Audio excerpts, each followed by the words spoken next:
indivisible, with liberty and justice for all. Thank you. Please call the roll. Councilmember Francisco. Here. Hotchkiss. Here. House. Self. Here. White. Here. Williams. Here. Mayor Schneider. Here. Item 1, Employee Recognition Service Award pins.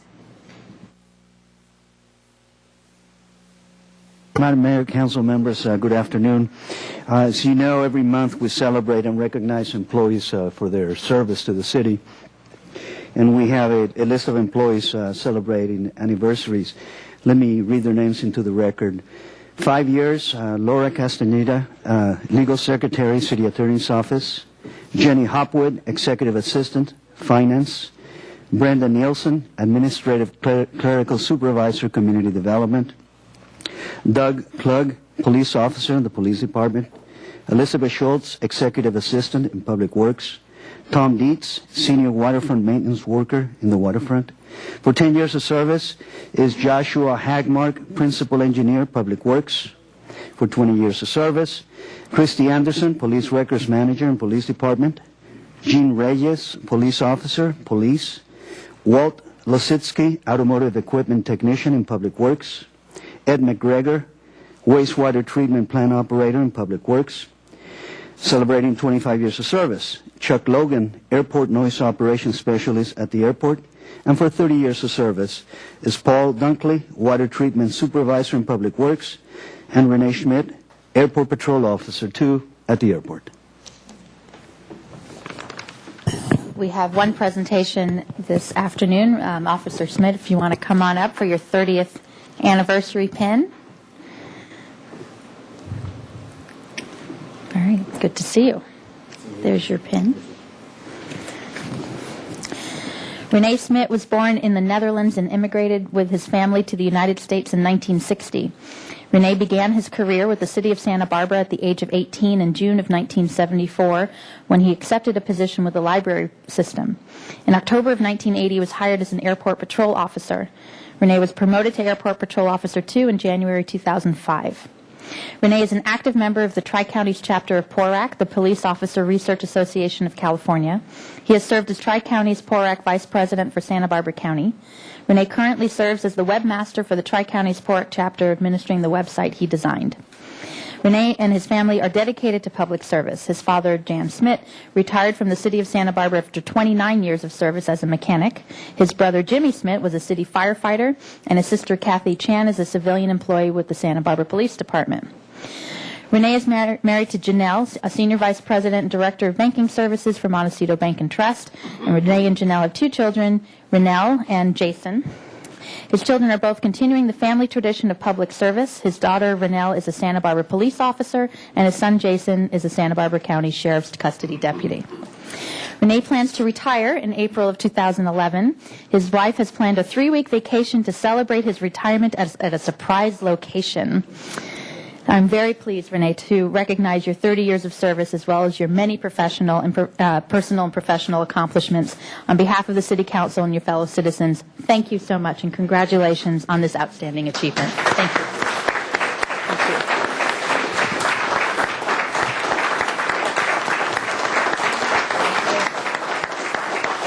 I'll make this brief. Mayor Schneider, council members, City Administrator, I am truly honored to be here today.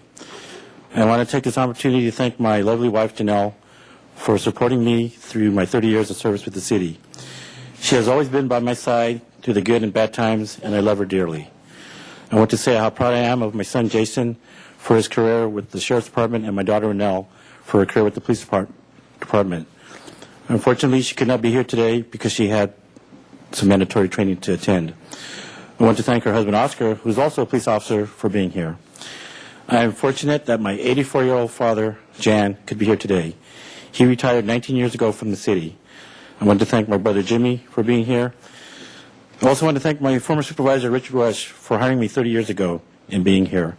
I will be joining him in retirement soon. I would like to thank my fellow officers, operations assistants, traffic officers for the excellent job they do each day. I want to thank the airport administration and maintenance staff for their support during these past 30 years. I especially want to thank Santa Barbara Police Captain Altavilla for attending. We went through the Police Reserve Academy together, and fortunately, we do not have time to share some of the stories. I want to thank Santa Barbara County Sheriff's Lieutenant Meter for attending. Together, we served on the board of the Tri-Counties Port chapter. I want to thank my supervisor, Fernando Reynoso, for without his support, I would not be here today. And in closing, I would like to accept this 30-year pin in memory of the former city administrator, Mr. Thomas. Not only was he a great city administrator, he was my neighbor and a friend. Thank you.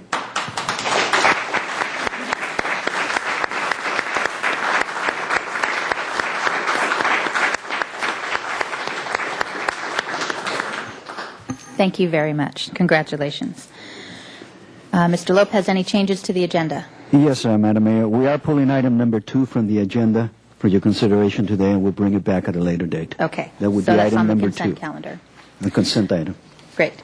And public comment. I believe you have some speakers over there. I'll put 2 minutes up on the podium.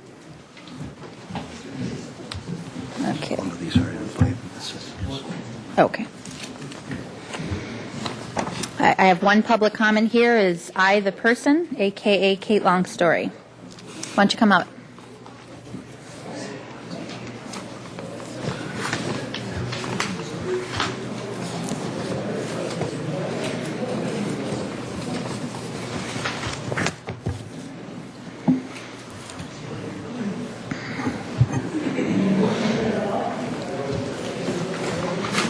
Good afternoon.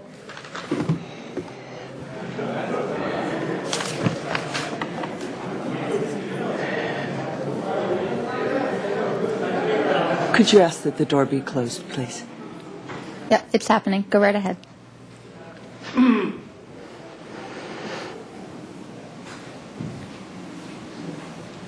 Mayor Schneider, members of the Santa Barbara City Council, I am the person. I have been joined by others, and I speak as we, the people. There is deep-seated and widespread school and government corruption. And today I am announcing there is a glorious revolution, a grassroots reform movement. First, I'd like to announce that there will be a benefit premiere showing of Waiting for Superman this Thursday, October 7th, at the Paseo Nuevo Cinema at 7 p.m. It's a benefit for Gwendolyn Hampton's American Heritage Film Series, for Pueblo and Just Communities, and it's sponsored by the Hampton Foundation. Waiting for Superman is awakening our nation to serious problems. It was produced by the corporations that want to privatize education. So there is information online regarding the education politico-industrial complex that is manifested in our nation as the school-to-prison pipeline. It's a Holocaust for our Take nation. 10 seconds, Kate. It's fascism and insidious racism within our democracy. And I'm asking that I be allowed to speak on the agenda to address the issues. Okay, your time's up. Thank you very much. Thank you. Thank you. That concludes public comment. I do have materials that I need Sure, to... if you want to hand those to Susan right here, that's... Okay. I wrote my public comments out, so you'll have to submit that. That's fine. Just hand them in, and we'll see them. Great. Thank you very much. Okay, moving on to the consent calendar. We are pulling item 2 for a future council meeting. Is there a motion, or does anyone want to pull anything else off the consent calendar? Madam Mayor, I'll move the consent calendar except for item 2. Okay. Second. Motion second. All those in favor? Aye. Okay, that passes. Thank you. And we move on to item number 5. Pet licensing ordinance amendment to include consultation with veterinarian prior to ownership of an unaltered dog or cat, recommending that council introduce and subsequently adopt by reading of title only an ordinance of the Council of the City of Santa Barbara amending the municipal code concerning the city licensing requirements for the keeping of dogs and cats which have not been spayed or neutered, and imposing a new licensing requirement for unaltered cats. Okay, without further objection, we'll waive further reading. Is this Mr. Wiley's or Mr. Lopez who's... Madam Mayor, Yes. looks like I got elected to make the Okay. presentation. Congratulations. I think by and large that has to do with the fact that these were clearly some revisions to the city's animal control ordinance. And as you know, may recall the council referred this matter to the ordinance committee last spring at the request of council members White and House. In the proposed amendments to the city animal control ordinance are similar to a county ordinance which took effect January 1st, 2010, and of course have to do with concerns related to unaltered dogs and cats. The ordinance committee examined this subject or discussed this subject at some pretty active public hearings over 3 meetings in June, August, and September. And this ordinance, frankly, I think represents somewhat of a good process of listening to the different points of view which were represented at the public hearings and incorporating the different viewpoints into this ordinance. On the overhead is a bullet point summary of what this ordinance would change in the municipal code. It codifies an actual practice that's been incorporated for some time now into the city's fee ordinance, and that is a two-tiered license for dogs. A lower license for altered dogs, and of course then a higher license fee for unaltered dogs. The real thrust of this ordinance amendment is this veterinary counseling certificate. So with respect, if a pet owner, a dog owner, wished to have their dog remain non-spayed or non-neutered, of course, they would have to license that dog when they first got it, and in connection with that licensing, they'd either have to come in with a certificate from a vet. This is current procedure. They'd have to come in with a certificate showing that the dog had been altered in order to receive the lower license. And if they didn't have that certificate, they'd have to obtain an unaltered dog license. This ordinance would require now a certificate from a veterinarian indicating that the pet owner, the dog owner, had been counseled on the responsibilities of maintaining an unaltered dog. And I think not just from what I understand from the public comment, which was very well informed, not just the responsibilities, but some of the health concerns related to having an unaltered dog.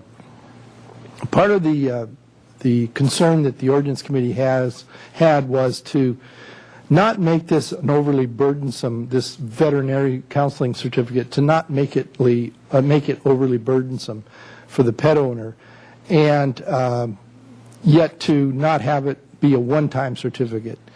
So the compromise solution, if you will, was to have this counseling certificate coincide with the rabies certificate. In the existing code, of course, dog owners their dogs have to have a rabies vaccination. And that rabies vaccination is apparently only good for 3 years. So in amending the code to provide for dog licenses anywhere from 6 months to 3 years, and then in requiring this veterinary counseling certificate to coincide with the rabies certificate, it really gives the pet owner, the dog owner, maximum flexibility.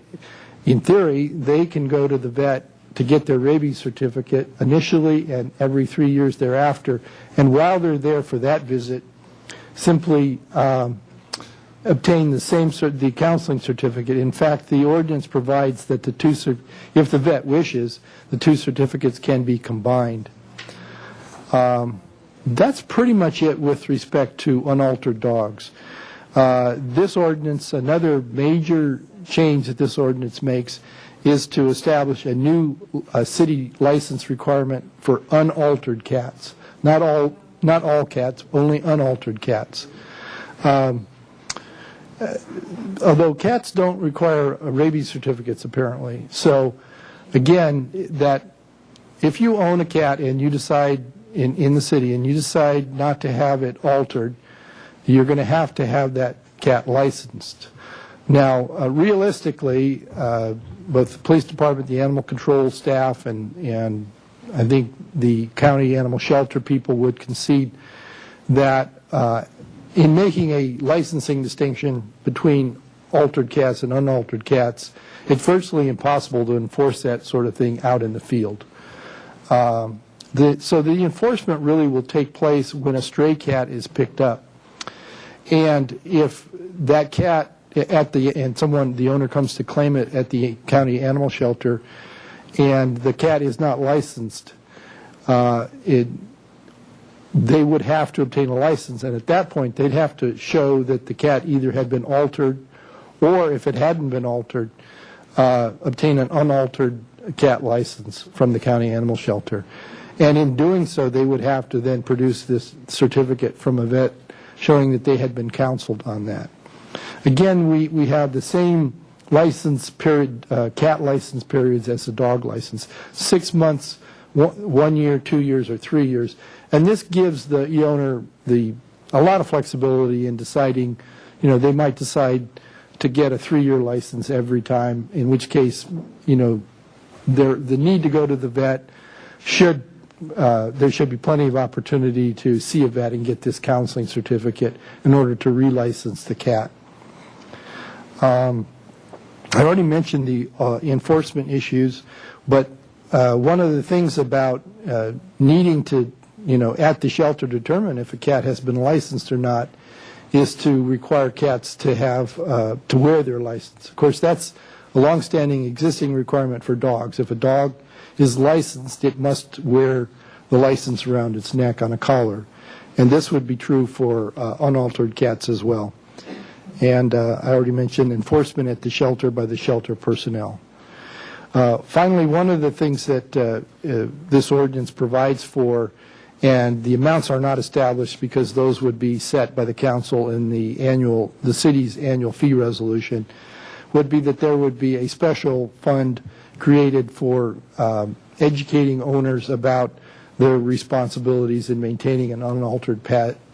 And I think the concept here is that roughly a $10 surcharge per unaltered license would go into this special fund. Finally, it's not changed in the ordinance, but it was a subject that came up, the question of exemptions.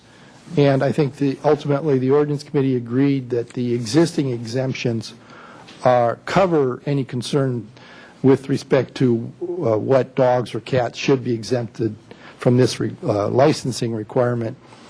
For example, Section 6.12.150 exempts dogs that are owned or in charge or in care of persons who are non-residents of the city and simply traveling through the city or temporarily residing in the city for a period not exceeding 30 days. It also exempts dogs that are temporarily brought into the city for the purposes of entering a bench show or a dog exhibition.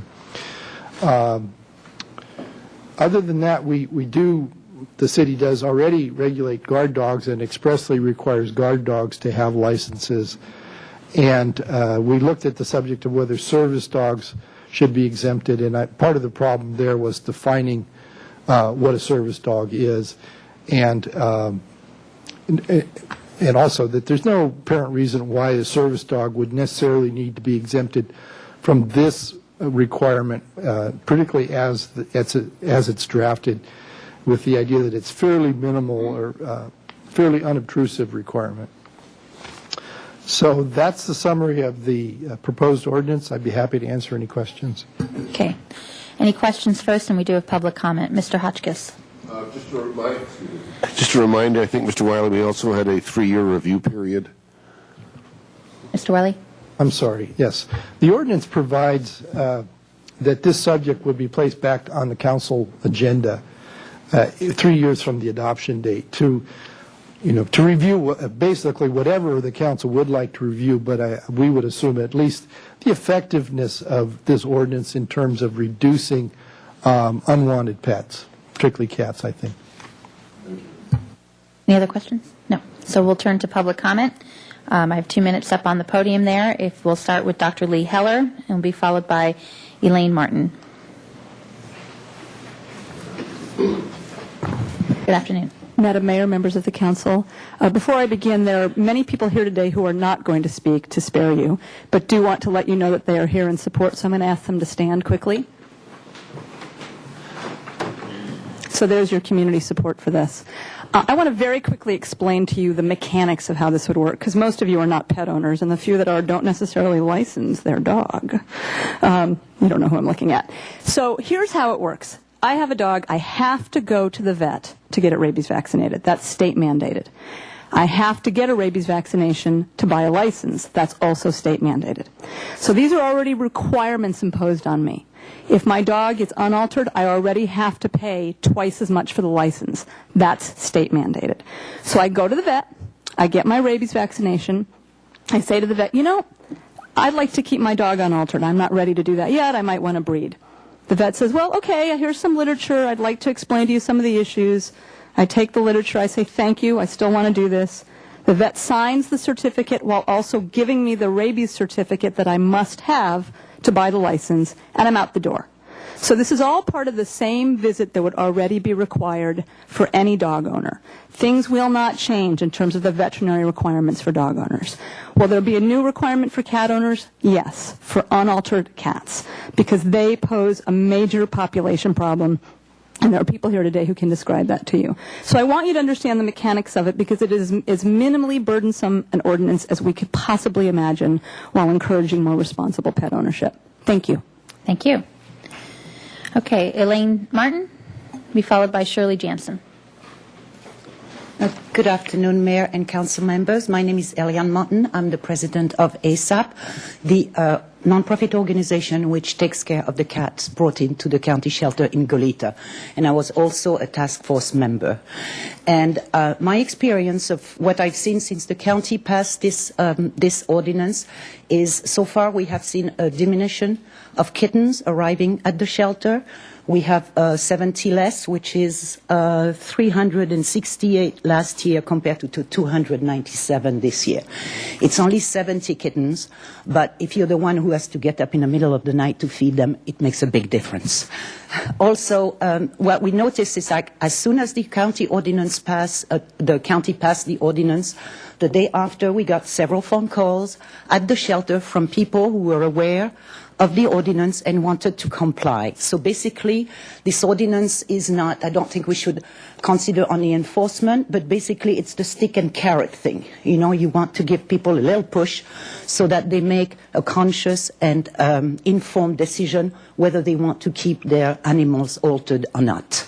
So I would urge you to vote for this ordinance. As we mentioned before, it is good for the consistency, so that there's no difference between county and city. And also, as you know, the city is responsible for 40% of the animals brought to the shelter, so it would help us a lot if the city passed this ordinance. Thank you very much. Thank you. Shirley Jansen will be followed by Dr. Paula Kislak. You will be told that Santa Barbara does not need this ordinance because we have a very low kill rate here.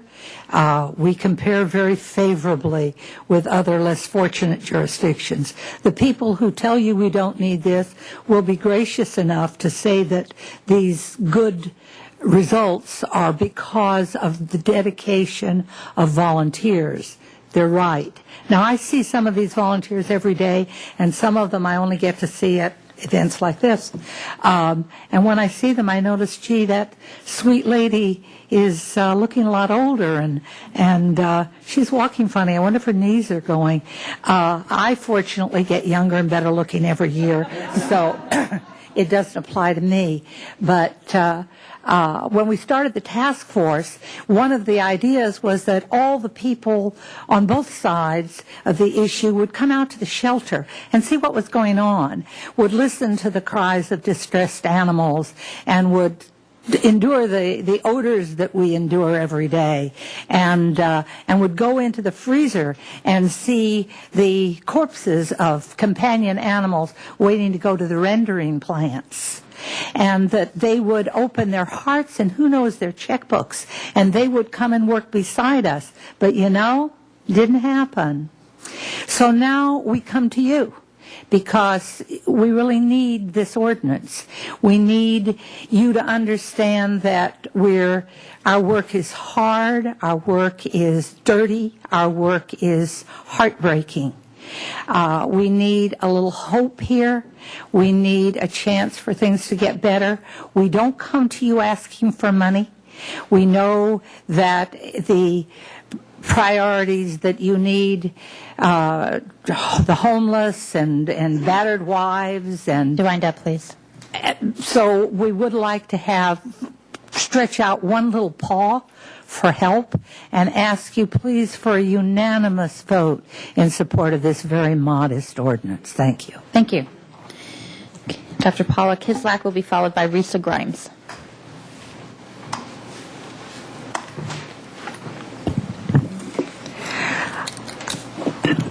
I want to thank you for giving veterinarians this opportunity to improve the lives of animals and actually the lives of their clients, as a result as well. I'm a veterinarian in Santa Barbara, and we'll have the opportunity to educate clients about the benefits of spaying and neutering, including the benefits of reducing cancer, reducing infections, improving longevity, and in addition to having healthier pets for a longer period of time, we'll be able to educate them, and it's important for clients to know about conditions that are specific to certain breeds and specific to certain ages.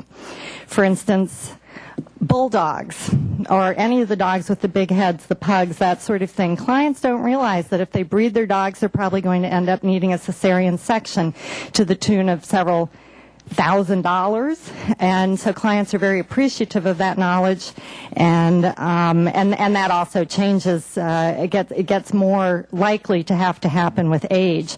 And dogs and cats are susceptible to various different conditions and diseases, the incidence of which changes with age. So I think it's important for us to have this opportunity to have an ongoing and recurring dialogue every 3 years. And it doesn't take long, and the county has already come up both in Spanish and in English with brochures that are a very helpful tool. I have several copies of either. I'll leave with the clerk for you to take a look at. So I hope you'll pass it, because I think it'll be very valuable for public safety, because it's unneutered animals that are more likely to bite, to stray, to roam, to get hit by cars and cause collisions, that sort of thing. So for the animals, the clients, and the public, and the taxpayer who has to take care of the animals in the shelter. Thank you. Thank you. Risa Grimes will be followed by Lisa Reed. Good afternoon. Madam Mayor, members of the council, my name is Risa Grimes, and I'm here in support of this ordinance. At last week's committee meeting, one person got up and said that we don't need an ordinance, just the pro bono volunteer work of people who take care of the animals at the shelter. If that person spent time as a volunteer, I know they would change their mind.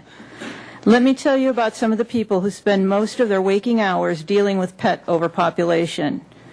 Randy Fairbrother, founder of Catalyst for Cats, has spent 27 years rescuing feral cats, fixing thousands. She's nearly 80, but won't stop because the problem still persists. Shirley Jansen, who founded DOG, will tell you how much more crowded our shelters are now than when she started 20 years ago. Lee Heller, who fosters 20 to 30 animals at one time in her home, does shifts at the shelter and works on improving public policy for animals. Eliane Martin, who spends pretty much every waking minute running the Animal Shelter Assistance Program, which provides the equivalent in volunteer hours of 7 full-time employee positions. And then me. Every day I drive into town to take care of dozens of feral cats in my colonies, feeding, trapping, getting them fixed, only to have new ones show up. I then go home to my family, the unadoptable ones, all from the city streets of Santa Barbara. We are just a few. There are so many more that spend most of their time, day after day, caring for the ever-growing number of dogs and cats in our system. It isn't enough. We need your help. We need an ordinance that will at least ask pet owners to make an informed choice if they are going to keep their dogs and cats unaltered. Thank you for your time. Thank you. Lisa Reed, be followed by Lisa Kenyon. Good afternoon. I volunteer at the shelter 3 or 4 times a week for up to 8 hours each time. I walk dogs, clean pens, train new volunteers, take pictures for the website, bathe dogs, help with adoptions, and pick up more poop than you can even imagine. Since I've been volunteering there, as many as 90 dogs have been housed at one time instead of the 42 the shelter was designed for. This overpopulation means that many big dogs share a 4x10 kennel. Little dogs might be 4 to a kennel if they're lucky. The less lucky little ones spend nights in a 2x2-foot cage. There are not enough volunteers to be able to get them all out and exercise each day. There's too many dogs. We get some shepherds and labs, some cute fluffy white dogs or small terriers, but mostly we get pits and chihuahuas. We can't find homes for them all. Some stay at the shelter for months or even years. It's very sad for the dogs, the staff, the volunteers, and a sad commentary on the community. There's too many dogs. The bulk of these animals are clearly from people who are not doing the right thing. These aren't breed quality dogs. These are not well cared for or trained at all before we get them. And the vast majority of them are unspayed and unneutered. Either people are ignorant or irresponsible. If they don't understand the risks, they don't understand the costs. These animals are either going to be killed or injured by a car or wildlife after being dumped on the streets, spend months or years at the shelter, or are so poorly maintained and socialized the shelter will have to euthanize them as unadoptable. There's too many dogs. If owners of unneutered dogs and cats must speak with a vet who will articulate the risks and costs of leaving animals intact, perhaps at least some of them will spay or neuter their animals. Statistics from the Humane Society suggest that in 6 years, one female dog and her offspring can theoretically produce 67,000 dogs. In 7 years, a cat and her offspring could produce 420,000 cats. There's too many homeless animals in our shelters. We need to do whatever we can to educate irresponsible owners and reduce the number of unwanted pets. And just as one additional note, I did present last week a change to the vet certificate, removing the words "and problems," and I think it's still in there if I've seen the latest version. Thank you. Thank you. Lisa Kenyon, and then the final speaker will be Ginny White. Good afternoon. I ask that each of you vote in support of the spay-neuter ordinance. I devoted much of my personal time and energy to the subject at hand as a member of the county spay-neuter task force. I'm also a 10-year volunteer with Santa Barbara County Animal Services. As a task force member, I sought to understand what needed to be incorporated into the county ordinance language to meet the needs of individuals whose opinion was different than my own. Those key needs were met with the county ordinance. Responsible owners take their pets to the veterinarian on a regular basis. The ordinance is a win-win. The city ordinance is uncomplicated, elegant, innovative, minimally intrusive, easy to understand, which aligns with the pre-existing state, county, city license laws for dogs with that new element for the unaltered cats. The city ordinance will save lives. The ordinance is a compassionate approach on an extremely passionate subject. Thank you. Thank you. And Ginny White will be the final speaker. Good afternoon. I'm Ginny White, and it's nice to see you again. I think this ordinance is a tremendous improvement. Thank you, Mr. Wiley, on the county wording. I think that it's based on education, and I thank the ordinance committee members for their leadership in this regard.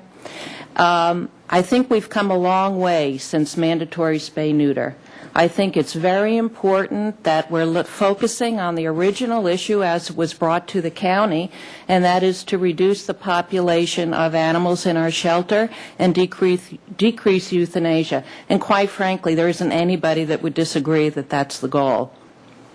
What we would like to encourage is that recognizing there's a lot more to it than spaying and neuter, it's got to be focusing on responsible pet ownership. And I'm very glad to see that in this ordinance it's trying to address that. What we do want to remember is when the vet is speaking to the pet owner, it's not just about altering your pet. It is on responsible pet ownership.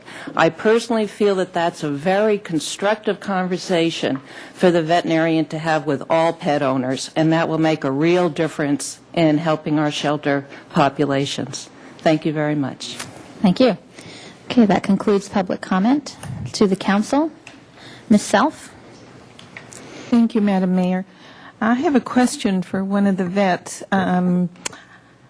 We were told when we had our male cat neutered to wait till he was at least 6 months old so his urinary tract could fully develop and he was less likely to have problems there. Has that been revised, or is that an old wives' tale? Why don't you come on up to the podium? That has been revised, and the recommendations now are that it is perfectly safe to neuter at 6 to 8 weeks of age. What that was based on was that they were actually doing urethral diameter tests, and the urethra in the male cats that were neutered early was smaller. But when they followed those cats over the lifetime of the cat, they were not more likely to get obstructions or infections. Thank you. Okay. Oh, and a question from Mr. Wiley. The language changes, were those good or not important that were mentioned?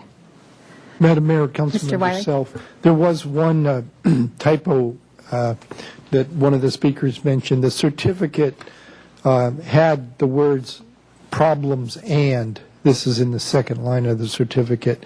It should have been stricken. It should have been taken out so that the sentence reads, this certificate is to certify that the vet has discussed the potential concerns which may arise in keeping and properly maintaining a dog or cat.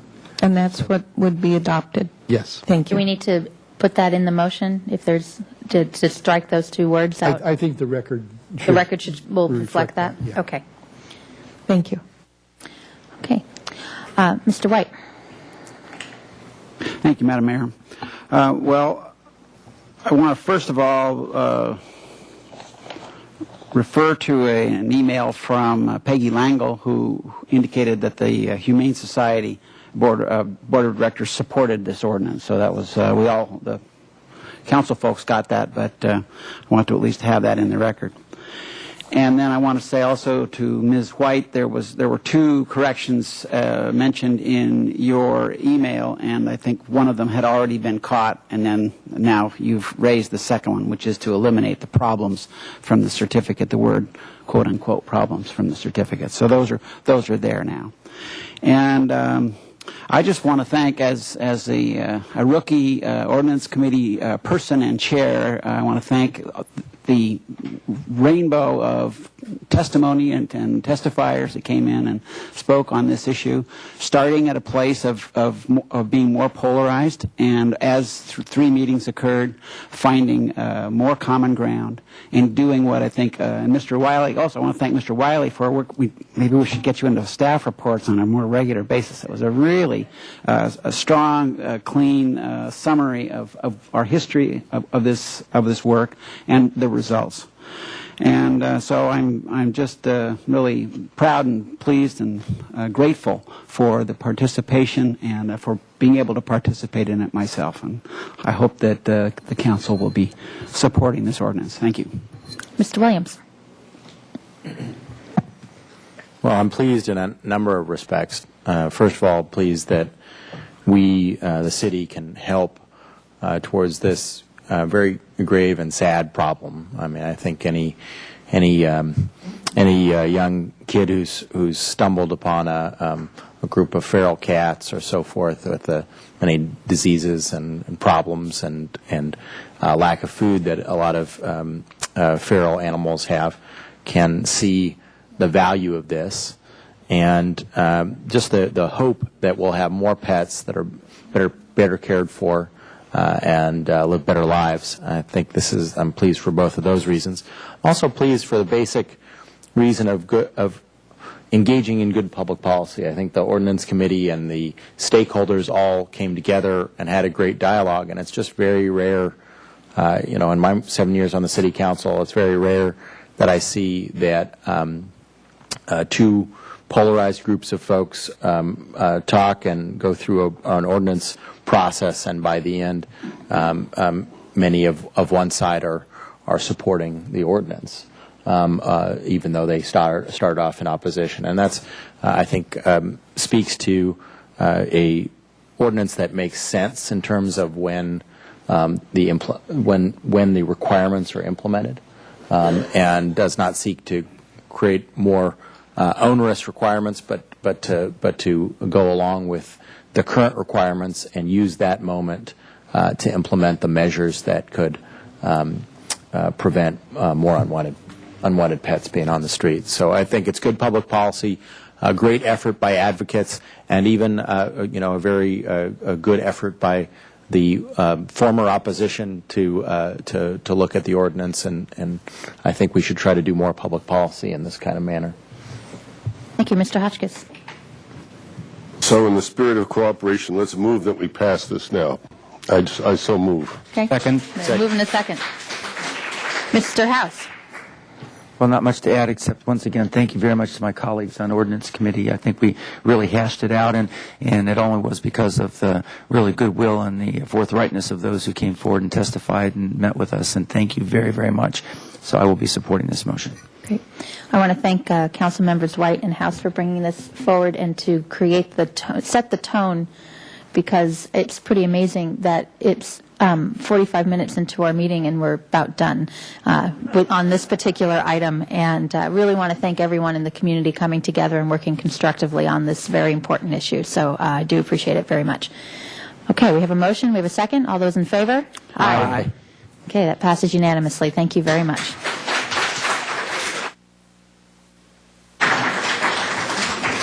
Okay, any council committee assignment reports that we want to mention before going to closed session? No. Okay. If you want to, Mr. Wright. Mr. White. Thank you, Madam Mayor. Well, the Planning Commission met for 2 days last week, 2 full days, and hashed out both the environmental impact report and a draft of the new Santa Barbara City General Plan. And I understand that we do have a certified EIR as well as a general plan which has incorporated yet more alterations and adjustments to the density issue, which is obviously one of the key pieces of the puzzle. So that work will be coming forward to council, and maybe Mr. Lopez could remind us of just when that is. I think it's the last Tuesday in October, followed by Wednesday morning. Yeah. Okay, but I believe that's late this month. Look at that, all over it. Well, thank you. All right, anyway, that's, I can say that the Planning Commission really took on this big task and wrestled it to the ground and just didn't let go until they were done. Great. No, I was watching part of that too, and they did yeoman's work, as they say. Mr. Williams. Well, we last week had a meeting of COMB CCRB, and I'm pleased to say that I felt backed up because I had 2 of our colleagues there, both Mr. Dale Francisco and Mr. Bendy White, join me at the COMB CCRB meeting, and there was a number of very substantive issues being discussed, including the draft plan for folding some of the functions of CCRB into COMB. As many of you know, this is the Kachuma project, and the functions have been split in some ways that make some sense and some ways that don't make sense between two agencies, COMB and CCRB, that have identical membership and staff that that is hired by one and essentially deployed and does the work of the other. So we have that plan, a draft of that plan. We also are looking at going into the state board hearings and discussing having separate representation to ID1. For some years we've had the exact same attorney as the San Ynez Improvement District, which works most of the time, though there are some scenarios under which we would have different interests at the state board. So there is discussion of having separate representation, which is controversial in that ID1 currently pays, I believe, about 10% of the cost of the attorney, but has sort of superior rights to access to the attorney, and as the attorney is primarily hired by them, so their ability to continue retaining the attorney might be in doubt, so that's the reason why it's controversial. Okay. Mr. House. Madam Mayor, I just have a special request. We had a couple who came, and one gentleman wanted to speak a public comment and managed to miss it. And if it would be all right to give Mr. Schaefer 2 minutes just to share with us his interest. Normally I wouldn't, but since you asked, we can. Thank you. I believe, unless there's some reason we can't do that, Mr. Wiley, under the Brown Act. I don't think so. We'll let you come up and speak for 2 minutes.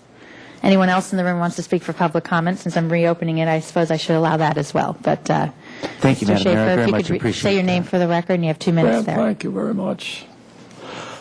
There was an article in the paper this morning on the front page of the Santa Barbara News Press about a gang trial going to be held. 4 of the gang members stabbed and killed another member, and they're going to hold a trial on that.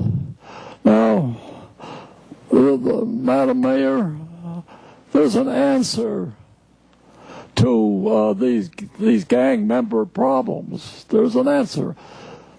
I want to say, first of all, I grew up in the state of Maine, and our little town of North Vassalboro had 2 rival gang members, and there was a lot of animosity between our gangs.